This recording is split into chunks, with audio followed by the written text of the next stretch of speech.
नमस्कार साथियों, आपका स्वागत है मेरे चैनल पर। साथियों, जैसा कि कल मैं कह रखा था कि आर्टिफिशियल इंटेलिजेंस पर मैं एक सेपरेट वीडियो लेके आऊँगा, तो दोस्तों मैं इस वीडियो के लेके आया हूँ। आइए चलते हैं, इसको स्टार्ट करते हैं, देखते हैं कि आर्टिफिशियल इंटेलिजेंस क्या है। दोस्तों, इसको हिंदी में कृत्रिम बुद्धिमत्ता कहते हैं। इसके नाम से ही पता चल रहा है कि आर्टिफिशियली किसी भी मशीन के अंदर कोई इंटेलिजेंस ऐसा क्रिएट कर दिया जाए कोडिंग के द्वारा, एल्गोरिदम के द्वारा, ताकि वो मशीन ह्यूमन ब्रेन की तरह वर्क करने लगे। जैसा कि वो कुछ डिसीजन लेने लगे, सोचने लगे, समझने की क्षमता उसमें विकसित हो जाए, खुद ब खुद अपने निर्णय लेने की क्षमता उसमें आ जाए। जैसा कि इस डायग्राम में भी समझ में आ रहा है कि एक तरफ ह्यूमन ब्रेन रखा हुआ है, दूसरी तरफ एक इलेक्ट्रॉनिक कोई कंपोनेंट है।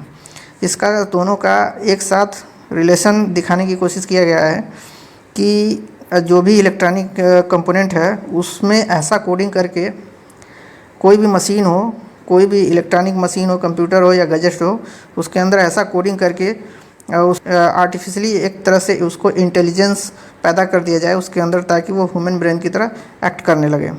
आइए दोस्तों, इसका डेफिनेशन के बारे में देखते हैं। आर्टिफिशियल इंटेलिजेंस कंप्यूटर साइंस का एक एरिया है जो कि मशीन और सॉफ्टवेयर बनाने पर कंसंट्रेटेड है। मशीन और सॉफ्टवेयर बनाने पर कंसंट्रेटेड है, जो कि कार्य कर सकते हैं, जो ऐसे कार्य कर सकते हैं जिनके लिए आमतौर पर ह्यूमन इंटेलिजेंस की आवश्यकता होती है। कल्पना कीजिए कि आप एक कंप्यूटर या प्रोग्राम को एक इंसान की तरह सोचने, समझने और निर्णय लेने की क्षमता दे देते हैं। तो इसके कहने का मतलब ये है कि किसी भी मशीन को या कंप्यूटर को या कोई भी ऐसा गैजेट्स है या फिर व्हीकल है या फिर सीसीटीवी कैमरा, कुछ भी हो सकता है, जो जिसके अंदर ऐसा एल्गोरिदम या कोडिंग कर दिया जाए ताकि वो खुद ब खुद निर्णय लेने की क्षमता उसके अंदर पैदा हो जाए, ह्यूमन इंटरफेरेंस कम से कम हो जाए। आर्टिफिशियल इंटेलिजेंस क्या करता है? नोटिफिकेशन, यानी कोई भी उसको इनपुट दिया जा रहा है तो वो क्या कर सकता है, उसको प्रोसेस कर सकता है, कोई भी प्रॉब्लम है उसका समाधान कर सकता है, निर्णय ले सकता है, और यहाँ तक कि अनुभव से वो सीख भी सकता है कि जो भी अगर वो डिसीजन लेता है तो जो भी डिसीजन लेने के बाद कोई भी निष्कर्ष निकल के आता है या फिर उससे नुकसान हो या फ़ायदा, वो मशीन उससे सीख सकता है। या किसी भी व्यक्ति से इंटरेक्शन कर रहा है या किसी भी चीज़ से वो मशीन इंटरेक्ट कर रहा है तो उससे सीखने की क्षमता है उसके अंदर डेवलप होती रहती है हमेशा, कुछ न कुछ। और न उस सीखने की क्षमता से उसके डिसीजन मेकिंग कैपेसिटी जो होती है वो इन्हांस होती रहती है। ये सारी चीज़ें इसमें बात की गई हैं। एआई के सबसे इम्पॉर्टेंट एस्पेक्ट में डेटा से सीखने के समय के साथ साथ सुधार करने की भी क्षमता होती है। जो अभी मैंने बोला है कि उसमें हमेशा कुछ न कुछ अपडेट करता रहता है अपने, और उस अपडेशन के साथ साथ उसके डिसीजन मेकिंग कैपेसिटी अच्छी होती जाती है।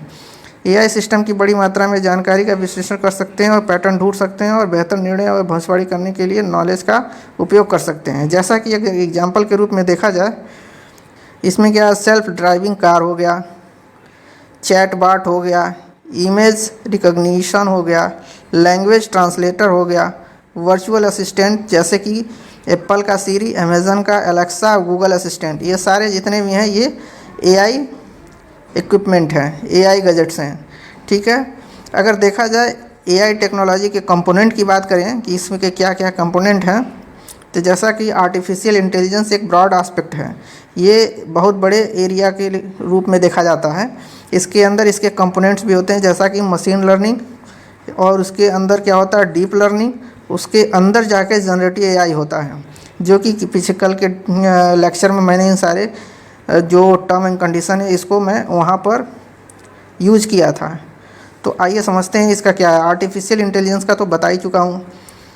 तो अगर आर्टिफिशियल इंटेलिजेंस के तहत किसी मशीन के अंदर सोचने, समझने और निर्णय लेने की क्षमता पैदा कर दी जाए तो उसे ही क्या बोलते हैं, मशीन लर्निंग। इसमें क्या होता है कि इसमें स्ट्रांग एल्गोरिदम का प्रयोग किया जाता है, स्ट्रांग एल्गोरिदम का प्रयोग किया जाता है, साथ ही साथ बल्क अमाउंट ऑफ डेटा का यूज किया जाता है। तो इसमें बल्क अमाउंट ऑफ डेटा का यूज किया जाता है और स्ट्रांग एल्गोरिथम का यूज किया जाता है, जिससे उसके अंदर एक इंटेलिजेंस पैदा हो जाती है और वो खुद ब खुद सीखता समझता है। लेकिन एक चीज़ समझिएगा कि इसके अंदर ह्यूमन इंटरफेरेंस की थोड़ी सी आवश्यकता पड़ती है, ह्यूमन इंटरफेरेंस की आवश्यकता पड़ती है। तो इस वजह से जैसे कि एलेक्सा या फिर एप्पल का सीरी हो गया, ये सारे क्या हैं, गूगल, ये क्या है, असिस्टेंट के तौर पर यूज किए जाते हैं। तो इनको क्या होता है, ह्यूमन इनको इनपुट देता है, जैसे कहा जाए अलेक्सा गाना प्ले करो, AR रहमान का गाना प्ले करो, तो वो क्या करता है कि AR रहमान के सारे जितने गाने हैं उसका प्लेलिस्ट बना के वो चालू कर देता है अपने आप। तो उसको केवल एक इनपुट देना, बाकी आगे का काम वो खुद करने लगता है।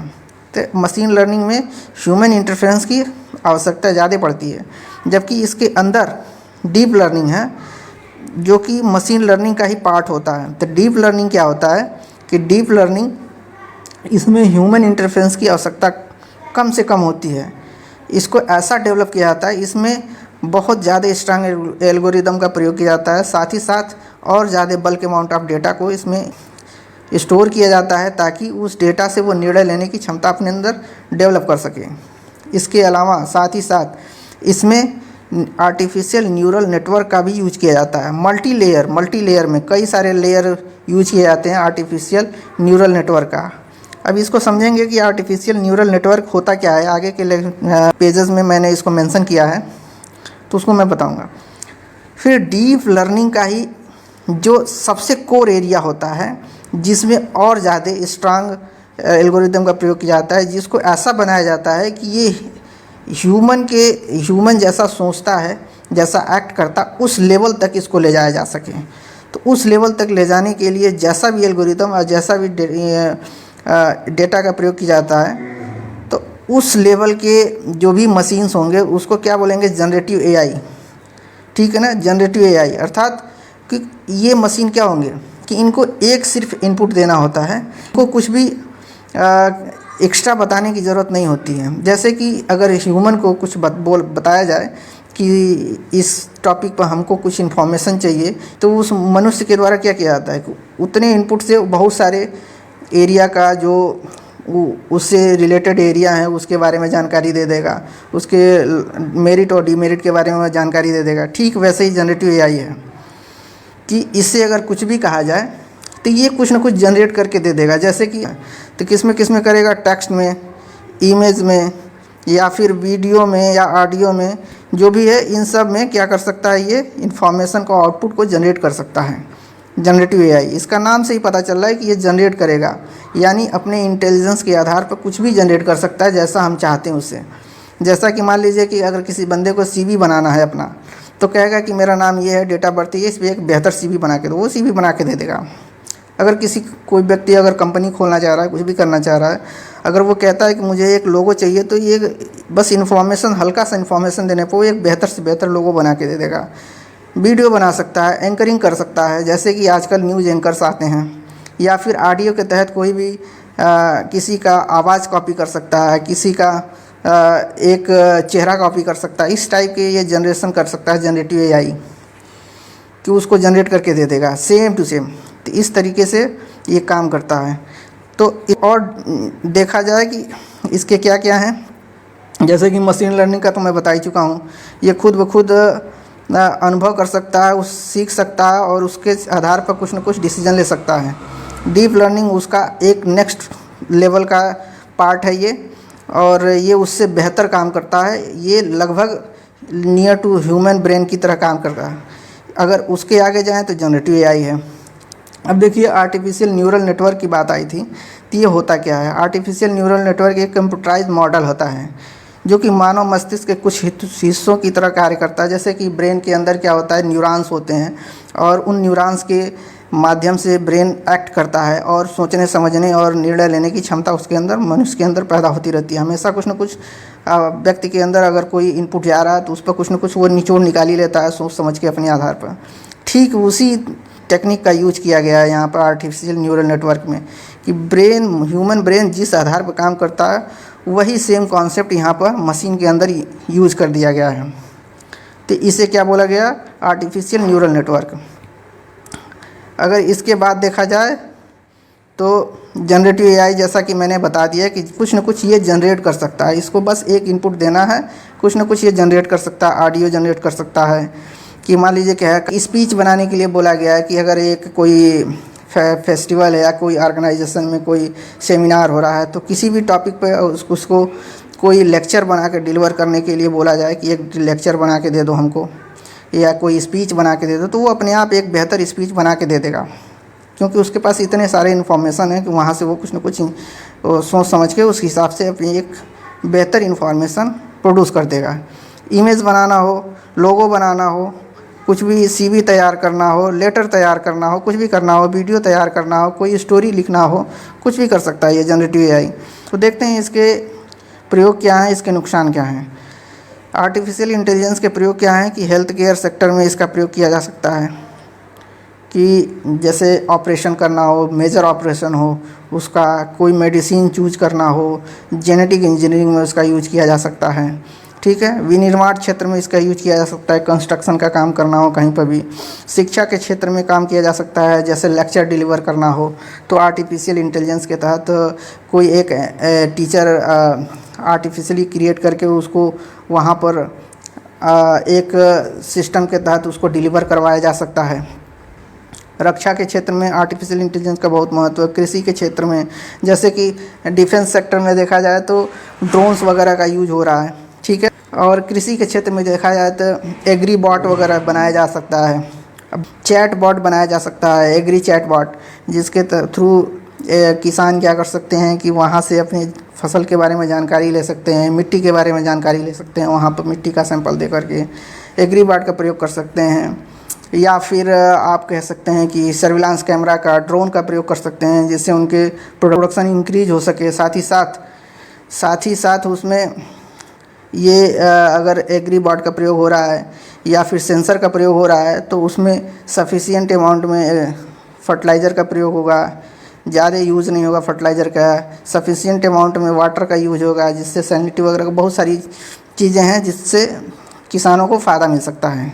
अगर स्पेस सेक्टर में देखा जाए तो यहाँ पर भी इसका यूज हो सकता है। नुकसान के बारे में देखा जाए तो नुकसान क्या क्या है इसकी, कि नौकरी जा सकती है, क्योंकि ये जनरेटिव एआई जब से जनरेटिव एआई आया है तब से क्या है कि नौकरी जाने की संभावना बढ़ गई है। जैसे कि न्यूज़ एंकर की बात कर सकते हैं, न्यूज़ एंकर, और जनरेटिव एआई के तहत जैसे चैट जीपीटी हो गया या फिर बार्ड हो गया, ये जितने भी हैं आर्टिफिशियल इंटेलिजेंस पे आधारित जो सर्च इंजन या फिर चैट बॉट, ये क्या करते हैं कि जनरेटिव एआई का प्रयोग करते हैं और इसके तहत क्या कर सकते हैं कि न्यूज़ एंकर के रूप में भी ये काम कर सकते हैं। साथ ही साथ कोडिंग बेहतर कर सकते हैं। ये इतना बेहतर कोडिंग ये प्रोड्यूस करते हैं कि एक जो आईटी सेक्टर का कोई अगर इंजीनियर है जो कोडिंग करता हो, उसकी नौकरी जा सकती है। तो बहुत सारे ऐसे सेक्टर हैं जहाँ से ये नौकरियों को ख़त्म कर सकता है।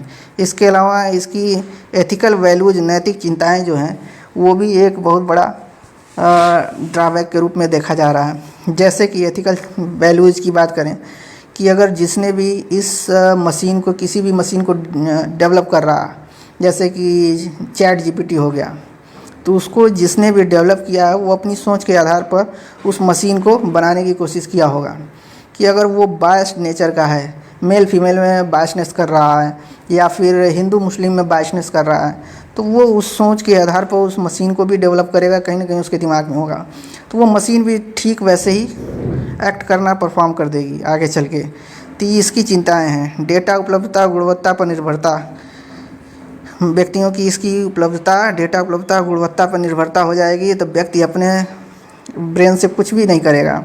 जैसे कि आजकल देखा जाए कि बच्चों को कोई भी होमवर्क दिया जा रहा है तो बहुत सारे बच्चे हैं चैट जीपीटी पर अपने होमवर्क के बारे में सर्च कर लेते हैं और वहाँ से क्या करते हैं कि कॉपी पेस्ट कर लेते हैं, तो उनके ब्रेन डेवलपमेंट की जो क्षमता है वो कम हो जाती है। सुरक्षा जोखिम, जैसे कि प्राइवेसी की हो गई या किसी के कोई भी प्राइवेट डेटा है, अगर वो अपने मोबाइल में रखा है तो वहाँ से भी उसको वो, या फिर कहीं पर भी अगर इंटरनेट पर रखा है प्राइवेट डेटा तो उसको पब्लिक कर सकता है ये मशीन। इसके अलावा पारदर्शिता की कमी, कि ट्रांसपेरेंसी की कमी होती है इसमें, कि डेटा कैसे कहाँ से कहाँ जा रहा है, कैसे क्या यूज हो रहा है, तो ये सारी चीज़ें दिक्कतें हैं इसमें। तो इस लेक्चर में परीक्षा के पॉइंट ऑफ व्यू से जितने भी क्वेश्चन बनने की संभावना है, मैं भरपूर कोशिश किया हूँ कि सारे पॉइंट इसमें कवर हो जाएं। अगर आप इस चैनल पर नए हैं तो लाइक करिए, सब्सक्राइब करिए, कमेंट करिए और शेयर करिए और बेल आइकन को भी प्रेस कर दीजिए ताकि समय समय पे आपको मेरे नए वीडियो का नोटिफिकेशन मिलता रहे।